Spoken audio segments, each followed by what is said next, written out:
കോളേജിൽ പഠിച്ചുകൊണ്ടിരിക്കുമ്പോൾ കോളേജിൻ്റെ വെബ്സൈറ്റ് ചെയ്തു. അപ്പോൾ അതിൽ ഡിസൈൻഡ് ബൈ എബിൻ എന്ന് വെച്ചിരുന്നു.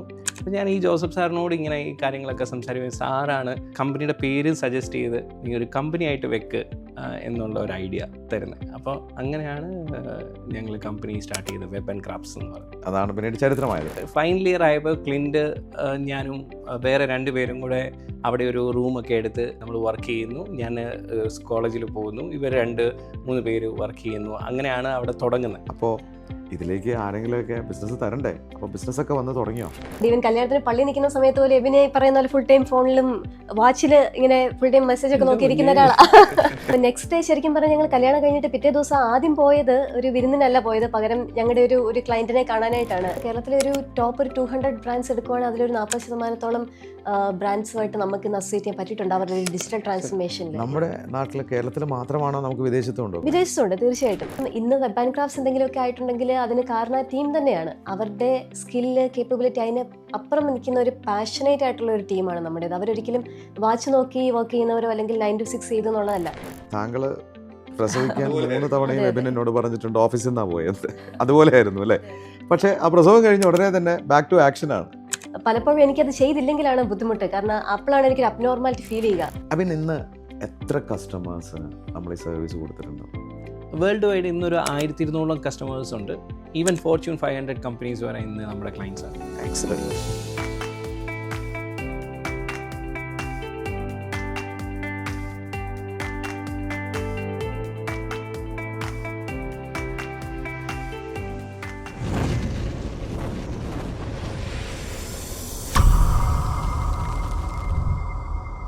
ഡിജിറ്റൽ ലോകത്ത് ലോക നിലവാരമുള്ള ഒരു കമ്പനി കേരളത്തിൽ നിന്ന് ഉയർന്നു വന്നിട്ടുണ്ടെങ്കിൽ ആ കമ്പനിയുടെ പേര് വെബ് ആൻഡ് ക്രാഫ്റ്റ് എന്നാണ്.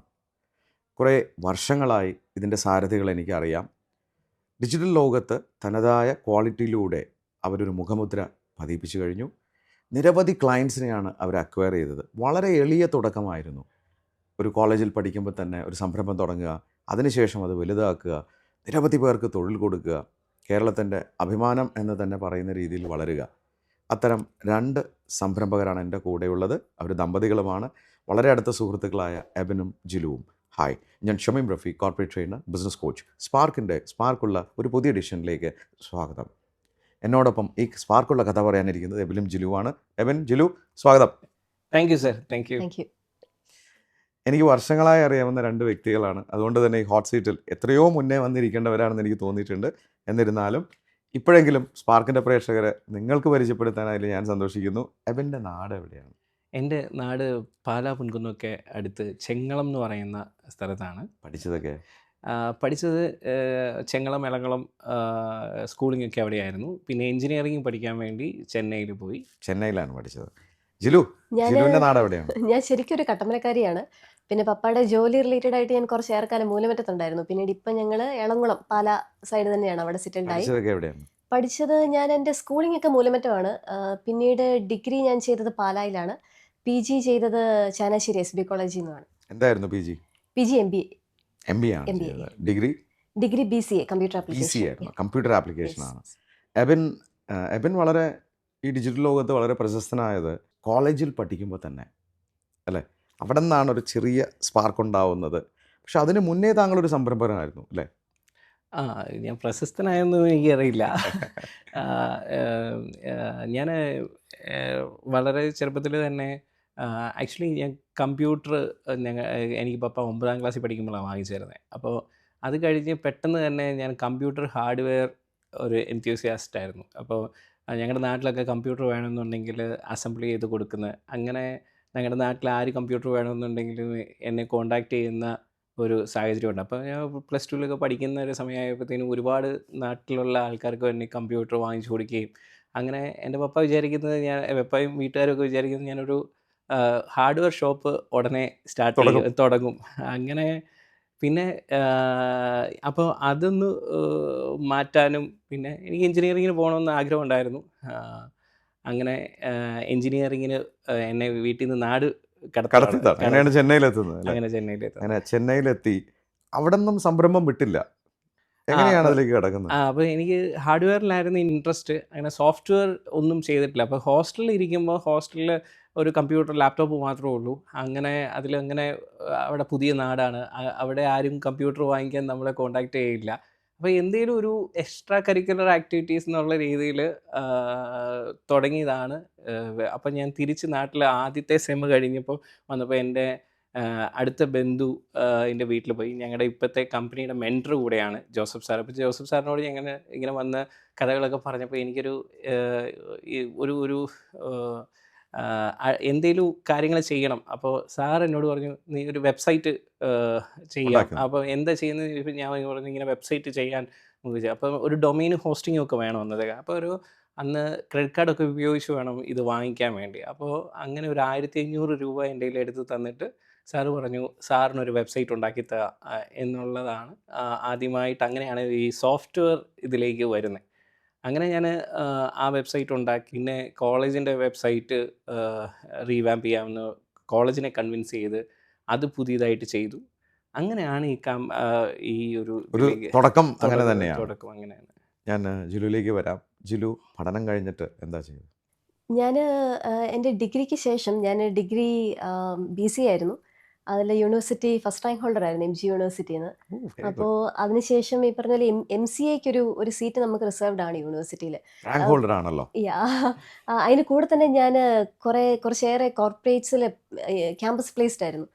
സോ അപ്പോൾ അന്നത്തെ ഒരു ആഗ്രഹം നമുക്ക് ഈ പറയുന്ന പോലെ സ്വന്തമായിട്ടൊരു ഏണിങ്സ് ഒക്കെ ഇനിയിപ്പം മുന്നോട്ട് സ്വന്തം കാലിലൊക്കെ നിൽക്കാം, അല്ലെങ്കിൽ ഒരു കുറച്ച് ഒന്ന് എക്സ്പ്ലോർ ചെയ്യാം, അങ്ങനെ ഒരു ഐഡിയ ഉണ്ടായിരുന്നതുകൊണ്ട് ഞാൻ വിചാരിച്ചു ഒന്ന് പോയി, ഇത്രയും പ്ലേസ്ഡ് ആണല്ലോ, ഏതെങ്കിലും ഒരു കമ്പനിയിൽ ഒന്ന് ജോലി ചെയ്തിട്ട് we will just try it out എന്താണ് നടക്കുന്നത്.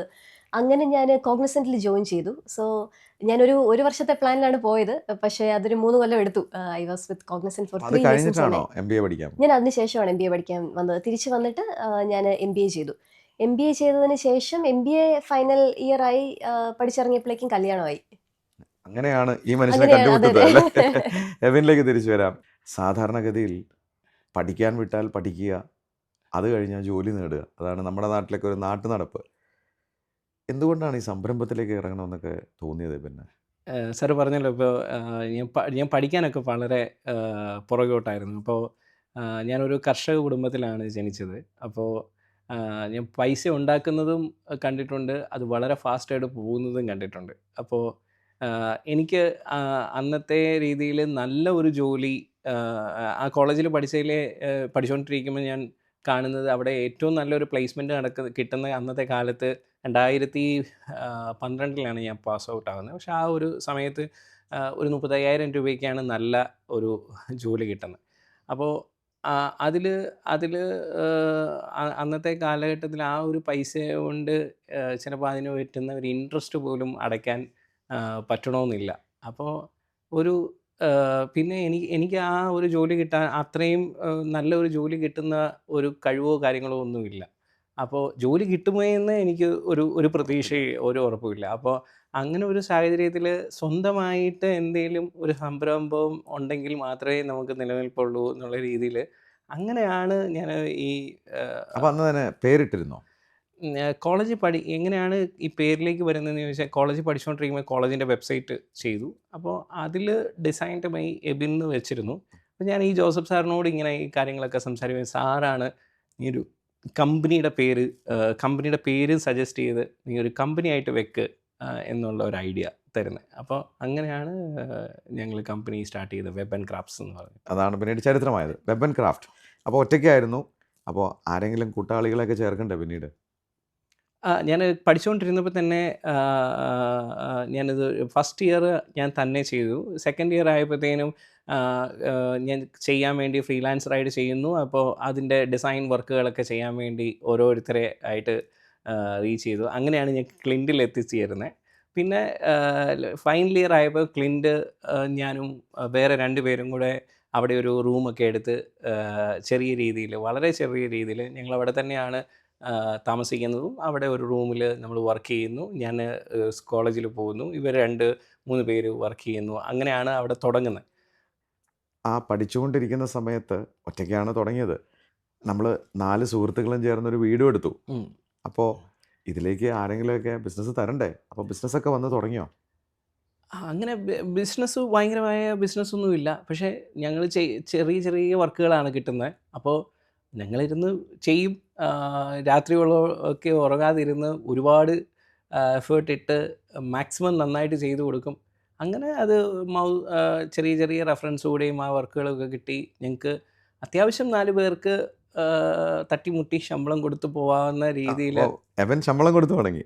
ആ അത് അന്ന് എത്ര രൂപയാണെന്ന് ശമ്പളം കൊടുക്കുന്നത്? അല്ലല്ല അത് ശമ്പളം എന്ന് പറയാൻ പറ്റില്ല. വളരെ കിട്ടിയതിൽ വിധിച്ചെടുക്കുക എന്നുള്ളത്. തിരിച്ചെടുക്കുക. ഒരു 6,000 രൂപ തൊട്ട് 14,000 രൂപ വരെയാണ് അവിടെ എന്നാലും അതൊരു നല്ല കാര്യമാണ് അന്നത്തെ കാലത്ത്, അല്ലേ? 2009. ശരി, പഠനശേഷം പിന്നെ അത് നിർത്തുകയായിരുന്നോ അതോ അത് തുടരാൻ തീരുമാനിച്ചോ? അപ്പോൾ അതിൽ എങ്ങനെയാണെന്ന് ചോദിച്ചാൽ ഇപ്പം ഞാൻ എഞ്ചിനീയറിങ് കഴിയാറുള്ള സമയം ഇവർ എന്നെ വിട്ടു പോകുന്നതായിട്ട് എനിക്കൊരു ഫീല് തോന്നി. കാരണം അവന് ജോലി കിട്ടി പോവുമല്ലോ. ജോലി ഇതൊരു ടെമ്പററി ആണ്. അപ്പോൾ ഇവർക്ക് എഞ്ചിനീയറിങ് കഴിയാൻ പോകുന്നു. ക്ലിൻറ്റ് മാത്രമേ ഉള്ളൂ 1 വർഷമായിട്ട്. അപ്പം ക്ലിൻറ്റ് നല്ല ഒരു ഡിസൈൻ കഴിവുള്ള ഒരു വ്യക്തിയാണ്. അപ്പോൾ നല്ല കമ്പനിയിൽ ജോലി കിട്ടും. അപ്പോൾ എനിക്കും അതറിയാം. അപ്പോൾ നമുക്ക് ഇവരെ പിടിച്ചു നിർത്താൻ പിന്നെ എന്താണ് എന്നുള്ളൊരു സ്കോപ്പിൽ ചിന്തിച്ചെടുത്ത ഒരു കാര്യമാണ് ഇൻഫോ പാർക്കിൽ സ്റ്റാർട്ട് ചെയ്യുക എന്നുള്ളത്. അപ്പോൾ നാട്ടിൽ വന്ന് കൊച്ചി ഇൻഫോ പാർക്ക്. കൊച്ചിയിലെ ഇൻഫോ പാർക്കിൽ. അപ്പോൾ കൊച്ചി ഇൻഫോ പാർക്കായിട്ട് തന്നെ ഞാൻ പഠിച്ചുകൊണ്ടിരുന്നപ്പോൾ തന്നെ പല രീതിയിൽ കോണ്ടാക്ട് ചെയ്തു. അപ്പോൾ ആദ്യമൊന്നും എനിക്കങ്ങനെ ഒരു സ്പേസ് കിട്ടിയില്ല. അവരത്ര കൺവിൻസ്ഡ് ആയിരുന്നില്ല. അപ്പോൾ അത്രയും ചെറുപ്രായമാണ്. അതെ. അപ്പോൾ 21 വയസ്സ് പ്രായത്തിൽ അങ്ങനെ ആരും വന്ന് സ്റ്റാർട്ട് ചെയ്യുമോ, അന്നത്തെ കാലത്ത് ഈ സ്റ്റാർട്ടപ്പ് വില്ലേജ് പോലെയോ ഇന്നത്തെ പോലെയോ അങ്ങ് സപ്പോർട്ട് ചെയ്യുന്ന ഒരു എൻവയോൺമെൻ്റ് ഒന്നും ആയിട്ടില്ല. അപ്പോൾ ആ ഒരു സമയത്ത് ഞാൻ പിന്നെയും വിട്ടില്ല. എനിക്കെന്നാ വെച്ചാൽ ഉള്ളി ഓപ്ഷൻ ഇവരെ എന്തേലും രീതിയിൽ ഒന്ന് കൺവിൻസ് ചെയ്ത് കൂടെ കൂട്ടി നിർത്തുക എന്നുള്ളത് ഒരു ഇൻഫോ പാർക്കിലും അറ്റ്ലീസ്റ്റ് ഉള്ള ഒരു കമ്പനിയാണ് എന്നുള്ളതാണ്. അപ്പം ഞാൻ അതിനു വേണ്ടി പല രീതിയിൽ പരിശ്രമിച്ചു. ഫൈനലി ഈ ജോസഫ് സാറ് തന്നെ, സാറിൻ്റെ ഒരു ഫ്രണ്ടാണ് ഗിരീഷ് ബാബു സാറ്, ടെക്നോ പാർക്കിൻ്റെ CEO ആയിട്ട് ഇൻഫോ പാർക്കിൻ്റെ ഫൗണ്ടറുമാണ്. സാറിൻ്റെ വീട്ടിൽ ചെന്നൊരു കണ്ട് ഞങ്ങൾ. അപ്പോൾ സാറ് ഞങ്ങൾക്ക് വേണ്ടി സാറിൻ്റെ ഒരു കോൺഫറൻസ് റൂമാണ് കൊരട്ടിയിൽ. ഞങ്ങൾ കൊച്ചിയിലാണ് നോക്കിയത്. പക്ഷേ ഞങ്ങൾക്ക് പറ്റുന്ന രീതിയിൽ അഫോർഡബിൾ ആയിട്ട് ഒരു 300 സ്ക്വയർ ഫീറ്റ് ഒരു കോൺഫറൻസ് റൂമാണ് ഞങ്ങളുടെ ആദ്യത്തെ ഓഫീസ്. കോൺഫറൻസ് റൂമാണ്. കോൺഫറൻസ് റൂമാണ്. എന്തുകൊണ്ടായിരിക്കാം? അല്ല, അത് ഇപ്പം വേറെ ഒരു സ്പേസ് ഇച്ചിരി കൂടെ വലിയ സ്പേസേ ഉണ്ടായിരുന്നുള്ളൂ. അപ്പോൾ ഇത് ഒരു ടെമ്പററി ആയിട്ട് ഇപ്പം സാറിന് ഒരു കോൺഫിഡൻസ് ഉണ്ടെങ്കിലും ഇപ്പോൾ ഇവർ വന്നിട്ട് നാളെ ഇട്ടിട്ട് പോയാലോ, ഒരു കോൺഫറൻസ് റൂമായിട്ട് അവിടെ കിടന്നോളൂ. അപ്പോൾ ഒരു ടെമ്പററി ആയിട്ട് നമുക്കൊരു സ്പേസ് തരുവാണ് ചെയ്തത്. അങ്ങനെ ഞാൻ എൻജിനീയറിങ് കഴിഞ്ഞിട്ട് വെരി നെക്സ്റ്റ് ഡേ ഞങ്ങളെല്ലാവരും കോളേജ് കഴിഞ്ഞ് അവിടുന്ന് ഡയറക്റ്റ് കൊരട്ടിക്കാണ്. അതിൽ താങ്കളുടെ കൂടെ ക്ലിൻറ്റ് എന്ന് പറയുന്ന ആൾ മലയാളിയാണ്, ബാക്കിയുള്ളവർ തമിഴന്മാരാണ്. എൻ്റെ ക്ലാസ്മേറ്റ്സ് അല്ല, എൻ്റെ ബാച്ച്മേറ്റ് ആയിട്ടുള്ള 4 പേരോളം പിന്നെ വരുന്നു. ഉടനെ തന്നെ 2 പേര് എബനും ക്ലിൻറ്റും അവിടെ നിന്ന് 2 തമിഴന്മാരെയും പൊക്കിക്കൊണ്ടായിരിക്കും വന്നേക്കുന്നത്. അവർക്കും വേണമെങ്കിൽ ജോലി കിട്ടും, അവർക്ക് ഉയർന്ന പ്ലേസ്മെന്റ് കിട്ടിയേക്കാം, അല്ലേ? അതൊക്കെ കളഞ്ഞിട്ടാണ് താങ്കളെ വിശ്വസിച്ചാണ് ഇവർ വന്നിരിക്കുന്നത്. അവർക്കൊക്കെ നല്ല ജോലി എന്തായാലും കിട്ടുന്ന ഒരു. അപ്പോൾ എങ്ങനെയോ ഒന്ന് കൺവിൻസ് ചെയ്തു. പിന്നെ അവരൊരു ടെമ്പററി ആയിട്ട് ഒരു നല്ല ജോലി കിട്ടുന്നിടം വരെ ഇവിടെ വിചാരിച്ചു വന്നവരാണ് അവർ. അത് എനിക്കും അറിയാം. അവരങ്ങനെ കളിപ്പിക്കാൻ വേണ്ടിയൊന്നുമല്ല. അവർ അത് പറഞ്ഞു. എനിക്കത് അക്സെപ്റ്റബിൾ ആയിരുന്നു. അപ്പോൾ അതുവരെ എന്നുള്ള. അപ്പം എൻ്റെ മനസ്സിൽ എന്തായിരുന്നു എന്ന് ചോദിച്ചാൽ, ഇവരിപ്പോൾ ഒന്ന് വരുവാണെങ്കിൽ അവർക്കൊരു നല്ല ജോലി കിട്ടുന്നതിന് മുമ്പ് നമുക്ക് ആ ഒരു ലെവലിലേക്ക് ഗ്രോ ചെയ്യിപ്പിച്ച് എത്തിപ്പിക്കാൻ ചെയ്യിച്ചേ പറ്റുള്ളൂ. അപ്പോൾ കോൺഫറൻസ് റൂമിൽ നിന്ന് പുറത്തിറങ്ങിയോ? പിന്നെ കോൺഫറൻസ് റൂമിൽ നിന്ന് ഞങ്ങളൊരു 6 മാസത്തിനുള്ളിൽ ടെമ്പററി സ്പേസിലേക്ക് മൂവ് ചെയ്തു. അപ്പോഴേക്കും പുതിയ എംപ്ലോയീസിനെ എടുത്തു തുടങ്ങിയോ? ഞങ്ങൾ ഒരു തുടക്ക മാസം തന്നെ ഞങ്ങളൊരു 8 പേരായി. ഒരു ടെമ്പററി ആയിട്ടുള്ളത് പെർമനൻ്റ് ആയി കിട്ടിക്കഴിഞ്ഞപ്പോൾ തന്നെ ഒരു 12 പേരിലേക്കായി. അങ്ങനെ ഏകദേശം എനിക്ക് തോന്നുന്നു എത്ര പേര് വരെ എത്തി ആ ഗ്രോത്ത്? ഇപ്പോഴത്തെ അല്ല, ഒരു 39 എന്ന് പറഞ്ഞു നിർത്തും. ഇപ്പോൾ അതൊരു എനിക്ക് തോന്നുന്നു ഒരു 4 വർഷം കൊണ്ട് 4 വർഷമൊക്കെ ആയപ്പോൾ ഞാനാണ് ഒരു 40 പേരിലേക്ക് എത്തിച്ചേർന്നത്. അപ്പോൾ അവിടെയാണ് ഞാൻ ജിലുവിൻ്റെ അടുത്തേക്ക് വരുന്നത്. ജിലു MBA കഴിഞ്ഞ് നേരെ വരുന്നത് ഇങ്ങോട്ടാണ്. ഒരു കുസൃതി ചോദ്യം, കുനിഷ്ട് ചോദ്യം എന്ന് എന്നോട് ചോദിക്കരുത്. സത്യത്തിൽ ഡിഗ്രിക്ക് റാങ്ക് ഹോൾഡറാണ്, മാസ്റ്റേഴ്സിൽ റാങ്ക് ഹോൾഡറാണ്, നല്ല ജോലിയുണ്ട്. ഓക്കെ, ഈ സ്ഥാപനത്തിലേക്കാണ് വരുന്നത്. ഇങ്ങേരാണെങ്കിൽ സ്റ്റാർട്ടപ്പാണ്. സാധാരണഗതിയിൽ നല്ല ജോലിയുള്ളവർക്ക് പ്രിഫറൻസ് കൊടുക്കുന്ന ഈ നാട്ടിൽ എന്ത് ധൈര്യത്തിലാണാവോ ഈ ബിസിനസ്സുകാരനെ കല്യാണം കഴിക്കാൻ തീരുമാനിച്ചത്? ഞാൻ അങ്ങനെ ഒരു ബിസിനസ്സിലേക്ക് വരണം എന്ന് അങ്ങനെ ആഗ്രഹിച്ച് കല്യാണം കഴിച്ചതല്ല. പക്ഷെ ഞാൻ പൊതുവിൽ ജോലി ചെയ്യാൻ ഇഷ്ടപ്പെടുന്ന, അല്ലെങ്കിൽ നമ്മൾ ചെയ്യുന്ന കാര്യങ്ങൾ നന്നായിട്ട് ചെയ്യണം, അതിൽ ഒരുപാട് എഫേർട്ട് ഇടുന്ന ടൈപ്പ് ഒരാളായിരുന്നു. വീട്ടിലും എൻ്റെ മമ്മിക്ക് എപ്പോഴും പറയും, ഞാനൊക്കെ എപ്പോഴും കുറച്ച് ബിസി ആയിട്ടിരിക്കാൻ ആഗ്രഹിക്കുന്ന ടൈപ്പ് ഒരാളാണ്. അപ്പം ഞാൻ കോഗ്നിസിൽ വർക്ക് ചെയ്യുന്ന സമയത്ത് ഞാൻ ഭയങ്കര വർക്കഹോളിക്കായിരുന്നു. അതിനുശേഷം ഞാൻ എബിനെ കണ്ടുമുട്ടുന്നു. അപ്പം എബിനൊരു ബിസിനസ് ഉണ്ട്. തീർച്ചയായിട്ടും അതിലേക്കൊരു വാല്യൂ അഡീഷൻ എനിക്ക് ചെയ്യാൻ പറ്റുവാണെങ്കിൽ നല്ലതാണല്ലോ എന്ന് എബിനും ഒരു ആംഗിൾ ഉണ്ട്, അതിലൊരു ആഗ്രഹമുണ്ട്, മറ്റ് പുറത്തൊരു ജോലിയിലേക്ക് പോവാതെ. എനിക്കും അതുപോലെ തന്നെ ശരി നമ്മുടെ സ്വന്തം അതിലേക്ക്, കാരണം സ്വന്തം ഫാമിലി പോലെയാണ് ആ ഒരു എൻ്റെ എൻവയോൺമെൻറ്റ് വന്നത്. അപ്പം അതിൽ എനിക്ക് പറ്റുന്നത് ചെറുതാണെങ്കിലും അത് നന്നായിട്ട് ചെയ്യാൻ പറ്റുവാണെങ്കിൽ അതൊരു വാല്യൂ അഡീഷൻ ആണല്ലോ എന്ന് മാത്രമേ ഞാൻ ചിന്തിച്ചിരുന്നുള്ളൂ. അന്ന് ഞാൻ ജോയിൻ ചെയ്യുന്ന സമയത്തും ചെയ്യുന്ന ഓരോ ടാസ്കുകളും ഞാനന്ന് കമ്പനി വലുതാകുമ്പം അങ്ങനെ ഒരു ആംഗിളിലൊന്നുമല്ല. ഓരോ ടാസ്ക് വരുന്നു, അതിനെ നമുക്ക് എത്രത്തോളം നമ്മുടെ അറിവിൽ ചെയ്യുന്നു, കൂടുതൽ പഠിക്കുന്നു, ആ ഒരു ആംഗിൾ മാത്രം കണ്ടാണ് അന്നൊരു എക്സിക്യൂട്ട് ചെയ്ത് പോയത്. അപ്പോൾ വന്ന് കയറുമ്പോൾ തന്നെ ബിസിനസ്സിലേക്ക് ആയിരിക്കും എന്നുള്ള സൂചന എബിൻ തന്നിട്ടുണ്ട്. തീർച്ചയായിട്ടും അന്ന് ഞങ്ങളുടെ കല്യാണത്തിന്റെ അന്ന് ഞാൻ കാണുന്നുണ്ട്, ഇവൻ കല്യാണത്തിന് പള്ളി നിൽക്കുന്ന സമയത്ത് പോലെ എബിനെ പറയുന്ന പോലെ ഫുൾ ടൈം ഫോണിലും വാച്ചിൽ ഇങ്ങനെ ഫുൾ ടൈം മെസ്സേജ് ഒക്കെ എൻ്റെ നോക്കിയിരിക്കുന്ന പൊന്നേ. ഒരാളാ. അപ്പോൾ അന്ന് അന്നേതൊരു കോൾ വന്നിരുന്നു. അപ്പൊ എന്നോട് പറയുകയും ചെയ്തു, ഇങ്ങനെ ഒരു ക്ലയന്റ് വിസിറ്റ് ഉണ്ട്. അപ്പൊ നെക്സ്റ്റ് ഡേ ശരിക്കും പറഞ്ഞാൽ ഞങ്ങൾ കല്യാണം കഴിഞ്ഞിട്ട് പിറ്റേ ദിവസം ആദ്യം പോയത് ഒരു വിരുന്നിനല്ല പോയത്, പകരം ഞങ്ങളുടെ ഒരു ക്ലയന്റിനെ കാണാനായിട്ടാണ്. ആൻഡ് അതൊരു എക്സ്പീരിയൻസും ആയിരുന്നു എനിക്ക്, എന്നെ സംബന്ധിച്ചിടത്തോളം ആദ്യമായിട്ട് ആസ് കല്യാണം പാർട്ട് ഓഫ് എ കഴിഞ്ഞ് കമ്പനി. 2-ാം ദിവസം പോകുന്ന ക്ലയന്റിനെ കാണാനാണ്, ലഞ്ച് കഴിക്കാൻ. ലഞ്ച് കഴിക്കാൻ. Yes. അപ്പോൾ അവിടെ നിന്ന് തുടങ്ങിയ ജേണിയാണ് എബിൻ്റെ കൂടെ.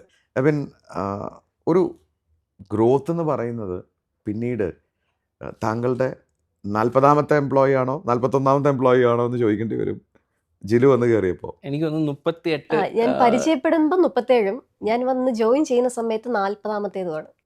40-ാമത്തെയാണ്. അപ്പോൾ 40-ാമത്തെ അങ്ങനെയാണ് അദ്ദേഹം വന്ന് കയറുന്നത്. പിന്നീട് വളർച്ച എങ്ങനെയായിരുന്നു? അങ്ങനെ അങ്ങനെ ഒരു എക്സ്പെൻഷ്യലായിട്ട് അങ്ങനെ ഒരു വളർച്ച. ഈ ഇപ്പോൾ 4-ാമത്തെ കൊല്ലമാണ് ജിലു ജോയിൻ ചെയ്യുന്നത്. 13 കൊല്ലം ഇപ്പോൾ ആവുന്നു.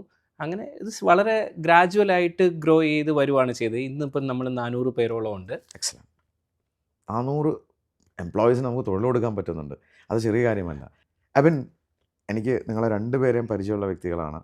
എബിൻ തുടക്കം തൊട്ട് ഞാൻ ശ്രദ്ധിച്ചിട്ടുണ്ട്, ക്വാളിറ്റി എന്ന് പറഞ്ഞാൽ ഒരു ഒബ്സഷനാണ്. എന്തിനും നല്ല ക്വാളിറ്റിയോടുകൂടി ചെയ്യണം. എന്താണ് ഇതിൻ്റെ പിന്നിലെ ചെയ്തോ വികാരം? ഞങ്ങൾ എപ്പോഴും ക്വാളിറ്റിയിൽ ചെയ്യണമെന്നാണ് നമ്മുടെ ടീമിനോടും ഒക്കെ ഇൻസിസ്റ്റ് ചെയ്യാറുള്ളത്. എപ്പോഴും നല്ല ഏറ്റവും ചെയ്യാവുന്നതിൻ്റെ പരമാവധി ക്വാളിറ്റി ഡെലിവർ ചെയ്യണം. അതിൻ്റെ അത് ഒരു സീക്രട്ടേ ഉള്ളൂ. നമ്മുടെ വർക്കാണ് നമുക്ക് അടുത്ത വർക്ക് കിട്ടാൻ വേണ്ടി എപ്പോഴും ഹെൽപ്പ് ചെയ്യുക. അപ്പോൾ അതിൻ്റെ കസ്റ്റമർ ആയിക്കോട്ടെ, അതിൻ്റെ പ്രോഡക്റ്റ് ആയിട്ട് സർവീസ് ആയിക്കോട്ടെ, ഏറ്റവും നന്നായിട്ട് ചെയ്ത് കഴിഞ്ഞാൽ അത് കണ്ടുകൊണ്ട് അതിന് മുകളിലേക്ക് നമുക്ക് പോകാൻ, ഒരു സ്റ്റെപ്പ് മുകളിലോട്ട് പോകാൻ പറ്റും. അപ്പോൾ ചെയ്യുന്നതിൻ്റെ ബെസ്റ്റ് ചെയ്യുക, അതിനുവേണ്ടി നമ്മുടെ കഴിവിൻ്റെ പരമാവധി ശ്രമിക്കുക. പലപ്പോൾ പോലും നമ്മുടെ പ്രോഫിറ്റ് പോലും വേണ്ട എന്ന് വിചാരിച്ച് നമ്മൾ ചെയ്യാറുണ്ട്. ചിലപ്പോൾ ഇൻവെസ്റ്റ് ചെയ്യാറുണ്ട് നമ്മുടെ പുതിയ പ്രോജക്റ്റുകളിലേക്ക്, ഒരു പടിയും കൂടെ നന്നായിട്ട് അത് ഡെലിവർ ചെയ്യാൻ വേണ്ടി. അപ്പോൾ അങ്ങനെ ശ്രമിച്ചത് കൊണ്ടായിരിക്കാം നമുക്ക് നമ്മളെ തേടി കസ്റ്റമർ ഇന്ന് വന്ന് നല്ല രീതിയിലുള്ള വലിയ ബ്രാൻഡുകൾ പോലും അങ്ങനെ നമുക്ക് പ്രോജക്റ്റ് കിട്ടിയിട്ടുണ്ട് അല്ലേ? അവിടെയാണ് ജിലുവിനോടൊരു ചോദ്യം. ബ്രാൻഡുകൾ, വെബൻ ക്രാഫ്റ്റിൻ്റെ ഒരു ഗുണമെന്ന് പറയുന്നത്, വെബൻ ക്രാഫ്റ്റിലേക്ക് വന്നിരിക്കുന്ന ബ്രാൻഡുകൾ നല്ല ബ്രാൻഡുകളാണ്. ഏതൊക്കെ ബ്രാൻഡുകൾക്കാണ് നമ്മുടെ സേവനം കൊടുത്തിട്ടുള്ളത്? നമ്മൾ ഐക്കിയ, ലുലു, ജോയ ലുക്കാസ്, അതുപോലെ തന്നെ കേരളത്തിൽ നിന്ന് പറയാനാണെങ്കിൽ federal bank, south Indian bank, Synthite, അങ്ങനെ ഒരുപാട് കേരളത്തിലെ ഒരു ടോപ്പ് 200 ബ്രാൻഡ്സ് എടുക്കുവാണെങ്കിൽ അതിലൊരു 40%-ഓളം ബ്രാൻഡ്സുമായിട്ട് നമുക്ക് ഇന്ന് അസോസിയേറ്റ് ചെയ്യാൻ പറ്റിയിട്ടുണ്ട് അവരുടെ ഡിജിറ്റൽ ട്രാൻസ്ഫർമേഷനിൽ. നമ്മുടെ നാട്ടിൽ കേരളത്തിൽ മാത്രമാണോ, നമുക്ക് വിദേശത്തുണ്ടോ? വിദേശത്തുണ്ട്, തീർച്ചയായിട്ടും. വിദേശത്ത് നമ്മളിപ്പോൾ ഒരു ഖത്തർ, കുവൈറ്റ് ഒക്കെ എടുക്കാൻ അവിടുത്തെ ഒരു ടോപ്പ് ഇലക്ട്രോണിക്സ് ബ്രാൻഡുകളിൽ 3-4 നമ്മുടെ തന്നെ ക്ലയൻസ് ആണ്. അവിടുത്തെ റീറ്റെയിൽ ബ്രാൻഡുകളൊക്കെ നമ്മുടെ ക്ലയൻസ് ആണ്. സോ ഒരു 20-ന് മേലെ ഇൻഡസ്ട്രീസിൽ ടോപ്പ് ബ്രാൻഡ്സിന് നമുക്കിന്ന് സെർവ് ചെയ്യാൻ പറ്റിയിട്ടുണ്ട്. ഞാൻ നേരെ എബിനിലേക്ക് വരും. എബിൻ, നമ്മൾ എന്ത് സേവനമാണ് കൊടുക്കുന്നത് കസ്റ്റമേഴ്സിന്? നമ്മൾ ടെക്നോളജിയാണ് മോസ്റ്റ്ലി ഡിജിറ്റൽ ട്രാൻസ്ഫോർമേഷനാണ് ക്ലയൻസിന് കൊടുക്കാറുള്ളത്. അവർ പക്ഷേ അതിൻ്റെ അകത്തൊരു USP ഇപ്പം നമ്മുടെ കമ്പനിയുടെ പ്രത്യേകത എന്ന് പറഞ്ഞാൽ ടെക്നോളജിക്കൊപ്പം തന്നെ അവരുടെ ബ്രാൻഡിങ് തൊട്ട് മാർക്കറ്റിംഗ് വരെ അതും എങ്ങനെയും ഒന്ന് കൊടുക്കുക എന്നുള്ളതല്ല, അതും ഈ നമുക്ക് എന്ത് ബെസ്റ്റായിട്ട് ചെയ്യുക. അപ്പോൾ അവരുടെ മാർക്കറ്റിംഗ് ഏറ്റവും ബെസ്റ്റായിട്ട് ചെയ്യുക, അവരുടെ യൂസർ എക്സ്പീരിയൻസും ഡിസൈനും ഒക്കെ നല്ല ക്വാളിറ്റിയിൽ ചെയ്യാൻ പറ്റുന്ന, ഇന്ന് പറയുവാണെങ്കിൽ ഇന്ന് കേരളത്തിലെ ഒരു ബെസ്റ്റ് ഡിസൈൻ സ്റ്റുഡിയോയിലൊന്നാണ്, ലാർജസ്റ്റ് ഡിജിറ്റൽ മാർക്കറ്റിംഗ് കമ്പനീസിലൊന്നാണ്. അപ്പോൾ അതും കൂടെ ഒരുമിച്ച് ടെക്നോളജി ചെയ്യുന്ന ഒരു കമ്പനിയായിട്ട് വരും. സിംപ്ലിഫൈ ചെയ്ത് പറയുകയാണെങ്കിൽ എന്തൊക്കെ പ്രോഡക്ട്സുകളാണ് നമുക്ക് ചെയ്യാൻ പറ്റുക കസ്റ്റമേഴ്സിന് വേണ്ടിയിട്ട്? നമുക്ക് ഇ കൊമേഴ്സ് വെബ്സൈറ്റിൽ നമ്മൾ വളരെ സ്ട്രോങ് ആണ്. ഇ കൊമേഴ്സ് ഇംപ്ലിമെൻറ്റേഷൻ നമുക്ക് ചെയ്യാൻ പറ്റും. നമുക്ക് പ്രോഡക്റ്റ് എഞ്ചിനീയറിങ്, ഇപ്പോൾ സൊമാറ്റോ, സ്വിഗ്ഗിയൊക്കെ പോലെയുള്ള സ്റ്റാർട്ടപ്പുകൾ തുടങ്ങുമ്പോൾ അവരുടെ പ്രോഡക്റ്റ് അതിൻ്റെ നെയിമിങ് തൊട്ട് അതിൻ്റെ ടെക്നോളജി ഫുൾ ഇംപ്ലിമെൻറ്റ് ചെയ്ത് അതിനെ മാർക്കറ്റ് ചെയ്യുന്നിടം വരെയുള്ള ഫുൾ സൊല്യൂഷൻ നമുക്ക് ഇന്ന് കൊടുക്കാൻ പറ്റും. ഞാൻ ജിലുവിലേക്ക് വരികയാണ്. ജിലു, ഒരു സ്ഥാപനത്തിൻ്റെ വളർച്ച എന്ന് പറയുന്നത് എംപ്ലോയീസാണ്. നിങ്ങൾ ജിലു വരുന്ന സമയത്ത് 40 പേരേ ഉള്ളൂ, ഇന്നത് 10 ഇരട്ടിയാണ്, 400 പേരാണ്. പക്ഷെ ഞാനൊരു കൾച്ചർ അവിടെ കണ്ടിട്ടുണ്ട്. സോഷ്യൽ മീഡിയ എപ്പോൾ തുറന്നാലും സജീവമാണ്, നിങ്ങൾ സെലിബ്രേഷനാണ് അല്ലേ? അപ്പോൾ അവിടെയുള്ള കൊച്ചു കൊച്ചു സന്തോഷങ്ങളൊക്കെയാണ് നിങ്ങൾ പുറത്തേക്ക് അറിയിക്കാറ്. എന്താണ് ഇതിൻ്റെ പിന്നിൽ? തീർച്ചയായിട്ടും ഞങ്ങൾ നല്ല കാര്യങ്ങൾ സെലിബ്രേറ്റ് ചെയ്യാൻ ആഗ്രഹിക്കുന്ന ഒരു മൈൻഡ് സെറ്റ് ഉള്ളവരാണ്. പ്രത്യേകിച്ച് എബിനും കോർ ടീമിൽ എല്ലാവരും തന്നെ ആൾക്കാർ നല്ലത് ചെയ്യുമ്പോൾ അത് നന്നായിട്ട് സെലിബ്രേറ്റ് ചെയ്യണം, അതിനെ ആഘോഷിക്കണം എന്നുള്ളതൊരു ഫാക്ടറാണ്. ഒപ്പം ഇന്ന് വെബ് ആൻഡ് ക്രാഫ്റ്റ്സ് എന്തെങ്കിലുമൊക്കെ ആയിട്ടുണ്ടെങ്കിൽ അതിന് കാരണം ടീം തന്നെയാണ്. അവരുടെ സ്കില്ല്, കേപ്പബിലിറ്റി, അതിന് അപ്പുറം നിൽക്കുന്ന ഒരു പാഷനേറ്റ് ആയിട്ടുള്ള ഒരു ടീമാണ് നമ്മുടേത്. അവരൊരിക്കലും വാച്ച് നോക്കി വർക്ക് ചെയ്യുന്നവരോ അല്ലെങ്കിൽ 9 to 6 ചെയ്തെന്നുള്ളതല്ല. നമ്മൾ ചെയ്യുന്ന ഒരു ജോലി അത് എത്രത്തോളം നല്ലതാക്കാം, അത് ലോകത്തിലെ തന്നെ ഏറ്റവും നല്ലതാക്കാമെങ്കിൽ അത്ര ആക്കണം എന്നുള്ളൊരു വിഷൻ നമ്മുടെ മാനേജ്മെൻറ്റ് ടീമിനും അത് ചെയ്തു തരാനുള്ള ഒരു മനസ്സ് നമ്മുടെ എൻറ്റിയർ ക്രൂവിനും ഉണ്ട്. അപ്പോൾ അങ്ങനെയുള്ള ഒരു നല്ലൊരു ടീമുണ്ട്. അവരെ സെലിബ്രേറ്റ് ചെയ്യുക എന്നുള്ളത് ഞങ്ങൾക്ക് സന്തോഷം. അതുകൊണ്ട് തന്നെ ഇങ്ങനെയുള്ള എല്ലാ മൊമെൻറ്റ്സും സെലിബ്രേറ്റ് ചെയ്യണം എന്നുള്ളതാണ് ഞങ്ങളുടെ ഒരു വിഷൻ. അപ്പോൾ ശരിക്കും ഒരു എംപ്ലോയർ ബ്രാൻഡിങ് കൂടിയാണത്. തീർച്ചയായിട്ടും. എബിനിലേക്ക് തിരിച്ചു വരാം. എബിൻ, താങ്കൾക്ക് പഠന വൈകല്യം, അതല്ലെങ്കിൽ ഞാനൊക്കെ താരേ സമീൻ പർ എന്ന് പറയുന്ന അമീർ ഖാൻ്റെ പടത്തിലാണ് ഡിസ്ലെക്സിയ എന്നുള്ള വാക്കൊക്കെ കേൾക്കുന്നത്. അങ്ങനെ ഒരു പ്രശ്നമുണ്ടോ? അങ്ങനെ ഒരു പ്രശ്നമുണ്ട്. എനിക്കും ഇത് വളരെ വൈകിയാണ്, ഞാൻ എഞ്ചിനീയറിങ് സ്റ്റാർട്ട് ചെയ്തപ്പോഴാണ് എനിക്ക് ഇങ്ങനൊരു പ്രോബ്ലം ഉണ്ടെന്നുള്ളത് ഐഡൻറ്റിഫൈ ചെയ്യുന്നത്. പക്ഷേ ഇപ്പോൾ ഈ ഡിസ്ലെക്സിയയെ പറ്റി പല കാര്യങ്ങളിലും ചർച്ച ചെയ്യപ്പെടുന്നു. ഇപ്പോൾ പല ഇതിലും ഞാൻ കണ്ടിട്ടുണ്ട്, ഗിഫ്റ്റ് ഓഫ് ഗോഡ് എന്നുള്ള രീതിയിലും ഇതിനെ പറയുന്നത്. അപ്പോൾ എനിക്ക് അങ്ങനെ തോന്നിയിട്ടുള്ളൂ, ഇതൊരു വൈകല്യമായിട്ടൊന്നും എനിക്ക് തോന്നിയിട്ടില്ല. പക്ഷേ എനിക്ക് എഴുതാനും വായിക്കാനും വളരെ ബുദ്ധിമുട്ട് ഈ വെരി റീസെൻ്റ് വരെ എനിക്കുണ്ട്. അപ്പോൾ പക്ഷേ അതിനെ ഒരു വീക്ക്നെസ് ആയി കണ്ടിട്ടില്ല. അതിന് ജിലു ഒരുപാട് എന്നെ സപ്പോർട്ട് ചെയ്യാറുണ്ട്. അതൊരു പ്രശ്നമല്ല, അതൊരു പ്രശ്നമായിട്ട് തോന്നിയിട്ടില്ല. ജിലുവിലേക്ക് വരാം. ജിലു എന്നെ വളരെ ഇൻസ്പയർ ചെയ്തിട്ടുള്ളൊരു വുമൺ ഓൺട്രപ്രണറാണ്. എൻ്റെ റീസൺ ഞാൻ പറയാം. കാരണം താങ്കൾ 3 കുട്ടികളുടെ അമ്മയാണ്, അതും എല്ലാം ചെറിയ ചെറിയ കുട്ടികളാണ്. എനിക്ക് പോലും അത്ഭുതം തോന്നിയിട്ടുണ്ട്. അതായത് താങ്കൾ പ്രസവിക്കാൻ 3 തവണയും എബിൻ എന്നോട് പറഞ്ഞിട്ടുണ്ട് ഓഫീസിൽ നിന്നാണ് പോയത്, അതുപോലെയായിരുന്നു അല്ലേ? പക്ഷേ ആ പ്രസവം കഴിഞ്ഞ് ഉടനെ തന്നെ ബാക്ക് ടു ആക്ഷനാണ്. എങ്ങനെയാണ് ഇത് സാധിക്കുക? അത് ഒരിക്കലും ഒരു വർക്ക് എന്ന് പറയുന്ന ഒരു മെൻറ്റാലിറ്റിയിൽ അങ്ങനെ ഒരു ചിന്ത എനിക്ക് വന്നിട്ടില്ല.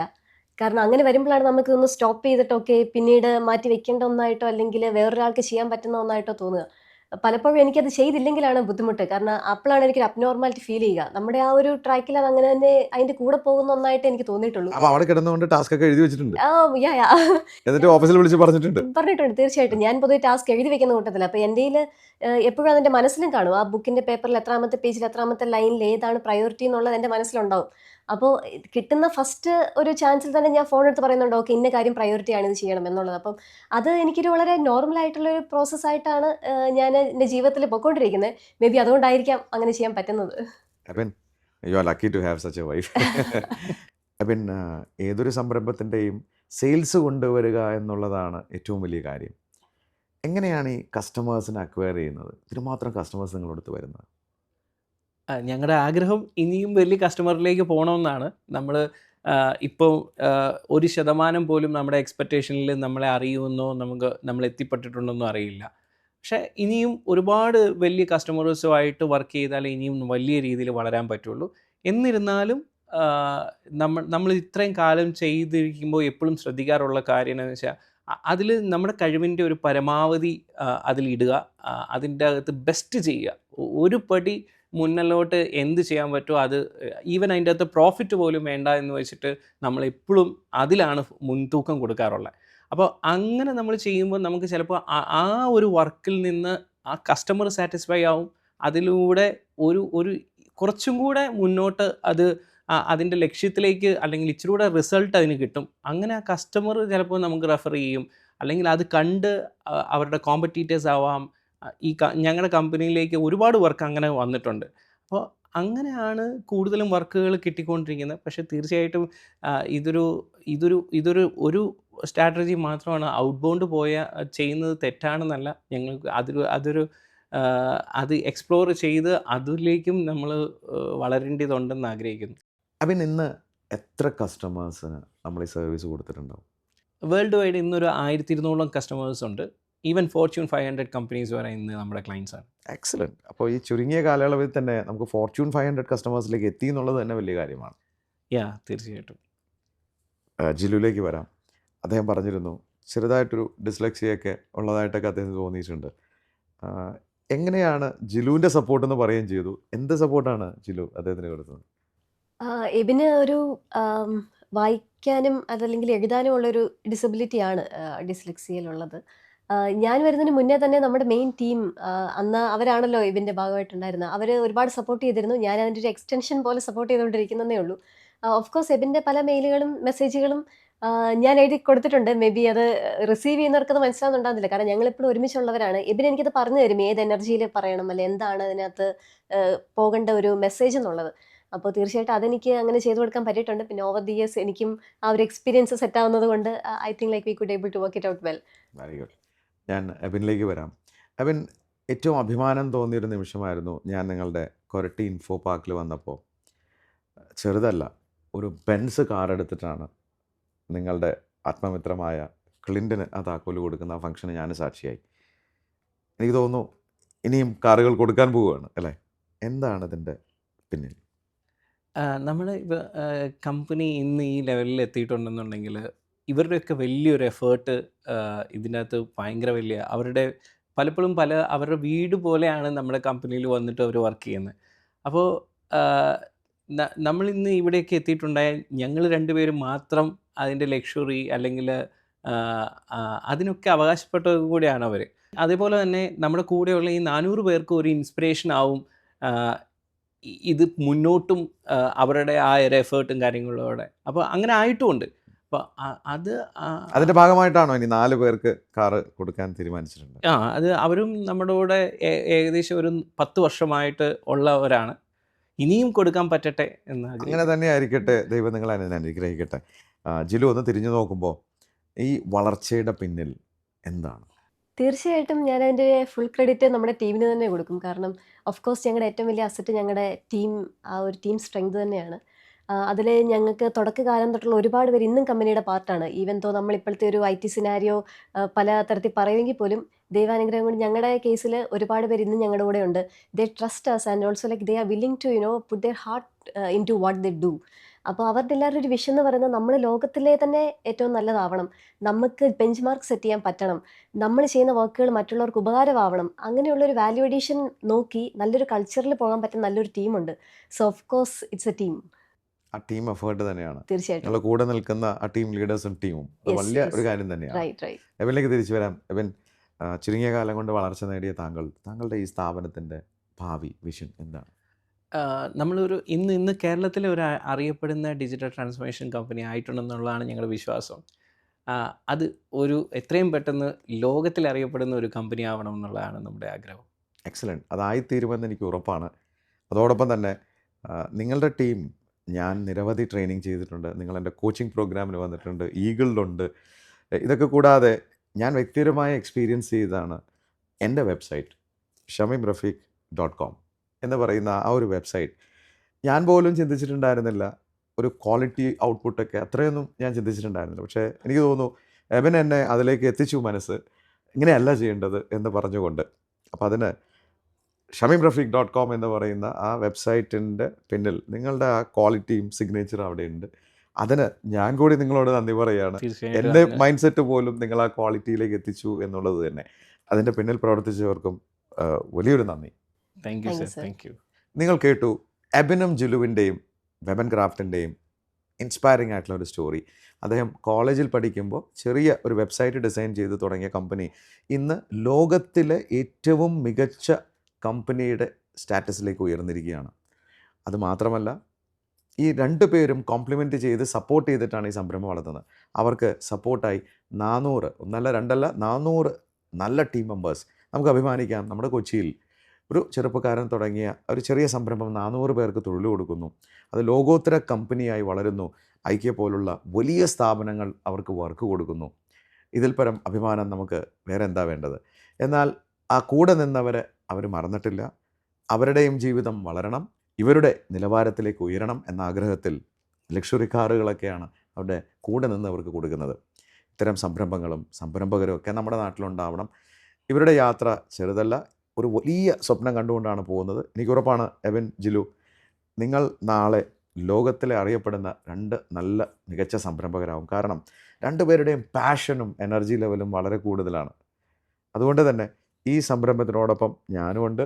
എൻ്റെ പ്രാർത്ഥനകളും എല്ലാ ഓർമ്മകളിലും നിങ്ങളുണ്ട്. ഇത് ഒരു വേറൊരു ലെവലിലെത്തി ഇവിടെ തന്നെ വന്നിരുന്ന് ആ സ്റ്റോറിയും കൂടി പറയാൻ ദൈവം നമ്മളെ എല്ലാവരും അനുഗ്രഹിക്കട്ടെന്ന് ഞാൻ ആത്മാർത്ഥമായി ആഗ്രഹിക്കുന്നു.